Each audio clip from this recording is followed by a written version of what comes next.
CTVA Podcast, un encuentro único para conocer quiénes están detrás de las propuestas culturales del Complejo Teatral de Buenos Aires. Bienvenidos a un nuevo CTVA Podcast, soy Marcos Mutuberría y hoy estoy con Alejandra Radano. Hola Ale, ¿cómo estás? Hola Marcos, ¿qué tal? Gracias por sumarte. Por favor. Bueno, actriz, cantante, figura del teatro musical. ¿Es verdad que a los 14 años alguien te dijo que no te dediques al canto? Sí. ¿Cómo fue eso? No, bueno, que siempre lo cuento porque más puede parecer algo negativo, pero en realidad fue muy positivo, porque aprendí como a optimizar las supuestas... como las supuestas falsas no oportunidades. Uh-huh. En realidad fue una oportunidad para desarrollar mi tesón, ¿no? Claro, te insistían con el piano, ¿no? Sí, insistían con el piano, yo estudiaba piano en ese tiempo y la maestra de canto me decía, y el profesor de coro también, que yo iba a coro, me decía, no, Radano, usted dedícase al piano porque el canto no. Fueron varias personas y... para mí era tan contundente mi deseo que bueno, nada, después, viste, siempre la gente te dice, ay, porque la voz, sí, la voz es un trabajo, no hay más secreto no hay más secreto. Sí, sí. ¿Y eso en el momento no te traumatizó? Porque, digo, eras chica, uno podría o sentirse afectado por eso o decir, sí. No, al contrario, voy el doble, ¿no? Sí, voy el doble, no, justamente yo me sorprendo de esa actitud que tuve, que fue como a pesar mío, y quizás ahora, no sé, siento que en ese momento tenía más fuerza o empuje que ahora, que tendría que ser al revés, ¿no? Uh-huh. Sí. Después, con el tiempo, debutaste en Drácula con Cibrián Campoy en el 90. Después, bueno, asumiste roles en musicales increíbles como Cats, Beauty and the Beast, Chicago y Cabaret. Cuenta la historia, vinculando con tu experiencia en este año en el CTVA, que Alfredo Arias te vio en Chicago, sí, ¿no? Y después, a partir de eso, en uno de sus viajes a Buenos Aires, cuando él estaba radicado en París, te invitó a una audición para Concha Bonita en París. Sí. ¿Cómo recordás ese momento? Y me intriga mucho cómo fue esa audición. Bueno, ese momento tiene un pasado que es que yo veo Familia de Artistas, que me lleva Pepe Cibrián, y bueno, y a partir de ahí yo tomo también como una decisión interna que quería trabajar con Alfredo. Y bueno, pasan 10 años hasta que Alfredo ve Chicago y ahí me invita a audicionar. Y la audición era cuando justo después, al día siguiente de haber terminado Chicago. Cuando yo termino Chicago, termino con una faringitis, una laringitis, o sea que tuve un viaje horrible. Claro. Y así audicioné. Mirá. A pesar de eso, bueno, y la audición fue fue para mí un flash llegar a París y ver todo eso, audicionar en el Teatro Nacional de Chaillot, audicionar también, estaba en la audición Nicola Piovani, que es el músico de La Vita Bella, y Catherine Ranger, que fue la protagonista de Concha Bonita, que allá es como Madonna ella. Bueno, por suerte yo no sabía tanto de su historia, entonces... no tenía esa información en ese momento, pero lo recuerdo como algo muy intenso e insisto, yo estaba con la faringitis, la laringitis, eso no era un dato menor porque es como que sentía que todo lo estaba haciendo un poco a media máquina. Uh-huh. Pero bueno, a una media máquina dio un resultado y quedé en la audición y bueno, y empecé a trabajar, una experiencia que pensaba que iba a durar un par de meses y estamos en el 2019. Sí. Y desde el 2001 estoy trabajando con Alfredo. Claro. Sí. Te iba a preguntar sobre ese vínculo, porque uno piensa un comienzo así y lo que se fue construyendo para que después hagan muchísimas más cosas y espectáculos, ¿no? Una cantidad de obras, yo pienso todas las cosas todos los roles... es súper interesante, sí, es como de alguna manera una suerte de compañía también, los compañeros, las personas con las que trabajé a lo largo de los años, porque con Carlos Casella y Marcos Montes desde el 2007 trabajamos juntos, sí. También hubo un gran periodo en el cual trabajamos con Sandra Guida, bueno, es muy interesante el desarrollo de un trabajo sostenido en el tiempo. Y hablaste de que elegiste trabajar con él. Sí, sí, sí, yo elegí absolutamente trabajar Claro. con él, sí, sí, sí, Bien, sí. está bueno eso. No solo te eligieron, Sí, sí, ¿no? sí, yo elegí, sí, es algo que fue súper consciente, sí, absolutamente. Bueno, se viene Happyland Sí. este año en el San Martín. Anteriormente en el CTVA estrenaron Divino Amore, bueno, Cinelandia. Hay Mm. mucha experiencia. Estaba hurgando en tu biografía y leí acerca de la ópera de los 3 centavos Ah, de Brecht. sí. ¿No? ¿Ese fue un momento así importante en tu carrera o cómo lo Sí, recordás? totalmente. Primero porque son obras que también de alguna manera elegidas, o sea, Mm, era una obra que yo quería hacer y que me gustaría volver a hacerla otra vez. Realmente, porque son obras que se hacen de millones de maneras, pueden tener un montón de lecturas, o sea, digamos, como sería la tercera lectura, que es la del director, que es fundamental, porque vos podés tener un texto buenísimo, una música buenísima, y no tenés un director con una visión rotunda de la situación y claro. es súper importante, es como viste el cuarto poder. Ujú. Bueno, la tercera lectura es muy, muy importante, que es la del director. Y bueno, de alguna manera es importante también entender todo lo que uno hizo porque es lo que hace que te vaya llevando a los personajes que haces. O sea, cuando uno hace un personaje, por ejemplo, ahora acá en Happyland, que hago el personaje de Isabelita, tiene Ujú. un atrás. Y no está mal que nombres la ópera de 3 centavos, que de alguna manera es una de las obras más geniales que se escribieron en relación a la política, al poder, al sistema. Ujú. Muy Eh, actual, ¿no? Desde el 28, del no, no, 1928, no, pero muy no, actual. es genial. O sea, Mm, ¿qué es más inmoral, fundar un banco o robar un banco? mm. O sea, y sigue siendo así. Es, ¿Y qué desafíos implican este personaje? Digo, poner el cuerpo en Isabelita en este Happyland, que ahí también hay una dupla muy interesante, ¿no? Gonzalo de María y sí, y Alfredo Alfredo, Arias, sí. ¿no? Bueno, el desafío en este caso, en relación a todas las demás obras, y más, es este. A mí me gusta esta frase que escribió este hombre que se llama Ignacio Echevarría en el prefacio del libro Historias Argentinas de Rodrigo Fresán, que dice que nosotros, las personas que nacimos en los años 60 y 70, somos una generación muy politizada, porque nacimos en un clima politizado, y decía que la historia era como que se había convertido en un vodevil sangriento y se había subido una montaña rusa de la que seguía sin querer parar hasta llegar al día de hoy. Y yo nací en esa generación, yo soy de esa generación, Ujú. nací en ese año, entre el 68, y viví todo lo que sería toda esa etapa que estuvo esta mujer, o sea, hablo de este personaje del cual nos inspiramos, Sí. porque no deja de ser una obra de ficción, aunque esté basada en hechos reales, Ujú. pero lo viví en un silencio absoluto. Entonces, de alguna manera, era hurgar también en una época que yo viví, pero que yo no entendí. Claro, porque eras niña. Era niña, pero también, más allá de ser niña, fue una década que nuestros padres la vivieron con mucho miedo, porque fueron tiempos muy difíciles, muy oscuros, que no se tienen que volver a repetir. Entonces, si bien fue una época bastante delirante también, porque a Ujú. ese adjetivo no le viene nada mal, pero fue muy dolorosa. Entonces es un ejercicio bastante contradictorio contar una historia porque el teatro es un lugar de entretenimiento, de reflexión, pero este tema a mí me toca muy de cerca, porque cuando Ujú. uno interpreta, por ejemplo, la ópera de 3 centavos, que de alguna manera, no sé, me imagino, qué sé yo, si tocas temas determinados en Alemania, debe ser parecido. Ujú. O sea, lo que quiero decir es que es un tema que nos toca, que me toca como persona nacida en este país, en esa época y como ciudadana.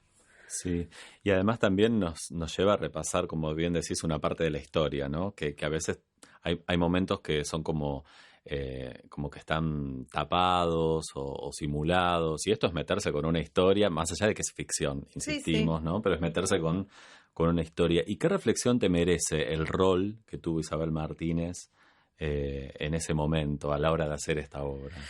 Y bueno, es muy increíble leer sobre la historia de ella, sobre de dónde salió, qué hizo, qué no hizo, lo que se dijo de ella. También es un personaje como muy incómodo, un personaje que de alguna manera no se lo visitó.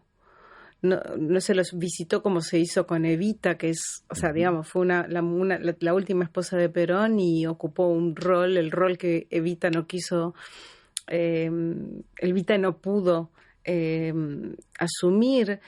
Desde lo teatral es maravilloso porque es, no sé, es para mí una mina de oro desde lo que sería desde lo teatral. Pero ahí es donde aparece mi contradicción y después es la realidad. Y después está, ¿qué hacemos con estos elementos? Que es acá es donde yo digo que está esta tercera lectura, que es lo que leyó Alfredo. Entonces, de verdad hay un momento en el que la obra se sale de lo que sería este personaje y se convierte en una reflexión sobre nuestra historia y sobre la fábula peronista o qué significa esto en nuestras vidas. Es otra, o sea, ahí está la visión de él y salimos un poco de ese personaje también. Claro. ¿Qué pensás de la mujer y el rol político de la mujer, ¿no? Nombraste dos referentes, hablaste de Eva y de Isabelita en este caso, y el peronismo atravesando estos dos casos, ¿no? ¿Qué pensás de la política o de los políticos en general? Yo, a primera instancia, te digo, primero hay algo que me pasa con la historia, ¿no? Sí. La historia es, el 50% de la historia no la vamos a saber nunca. Y después, a priori, te digo que yo pienso que la gente que está en política, o sea, sí debe haber mucha gente que hace cosas realmente loables y verdaderas, pero dudo mucho del hombre político. Y sobre todo el hombre político los roles más contundentes y que tienen que llevar, como digamos, conducir. Me parece que hay un texto que dijo Giulio Andreotti, que fue un ministro de Italia, que él dice que para preservar el bien hay que hacer el mal. O sea, todo lo que hay atrás del bien que está sostenido por eso. No sé si se entiende la frase, sí, porque sí. Y me parece tremendo y creo que es así. No sé, hoy tengo unas opiniones bastante encontradas también. Uh-huh. ¿Cómo es tu vínculo con la moda? Porque no sé si la gente te lo dice, pero tenés un look muy particular y todo lo que uno te ve puesto, sobre todo yo o alguien que no sabe de moda, te queda bien. Me encanta. ¿Cómo ideas eso? No sé, yo estoy siempre atenta a lo que... Estoy muy atenta, me encanta el diseño, me encanta la arquitectura, me encanta el diseño argentino, tengo posibilidad de... Me encanta la gente que se dedica a la moda y me gusta conocerlos.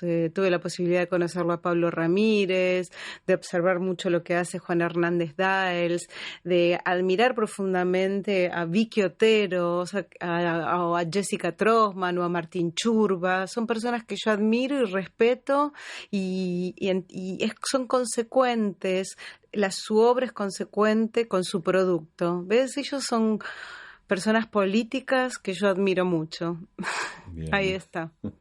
¿Y sos así de comprarte cosas, de hurgar en lugares para tener algunas? A mí la feria americana mucho no me gusta. O sea, sí, a veces mi amiga Romina Ricci me ha llevado hemos ido a algunas ferias americanas en París, pero